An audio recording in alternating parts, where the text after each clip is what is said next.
Дагы бир суроо бар. Мурдуканасы ооз ачылабы деген. Ооз ачылынбайт мурдуканага, урматтуу бир тууганым. Ал мурдуканай берет, кайра ачып жууп тазалап кое берет. Иншалла бардык ордуна келет. Кудай таалам, урматтуу бир туугандар, ким кандай тилек тилесе ороз айында ошол тилектин бардыгын кабыл кылсын.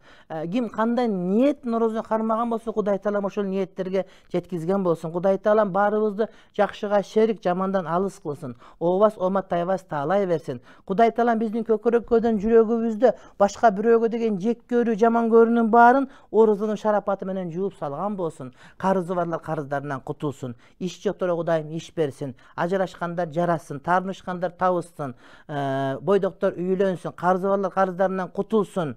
Кудай таалам мына уурлардын баарын кустурсун. Кудай таалам жакшы кылып аткан падышага күч кубат берсин. Ушул жолунан Кудай таалам жаздырбасын, тайдырбасын. Биздин өлкөбүзгө башпайнек кылып аткан ар кайсы тараптан келген мазлумдар бар.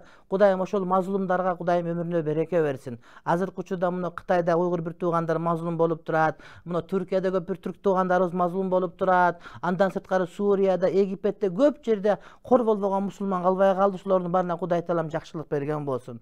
Кыргызстан элибизде согуш болбосун, тынччылык, аманчылык болсун, токчулук, бейпилчилик болсун. Ата менен бала, келин менен эне, апа менен кыз ынтымак болсун, бир туугандар ынтымак болсун. Кудай таалам элибизге тынччылык, аманчылык, оомат берсин. Кудайым шерменде кылбасын. Раббана атина фид дуния хасана ва фил ахирати хасана ва кина азабан-нар. Амин. Assalamu alaikum wa rahmatullahi wa barakatuhu.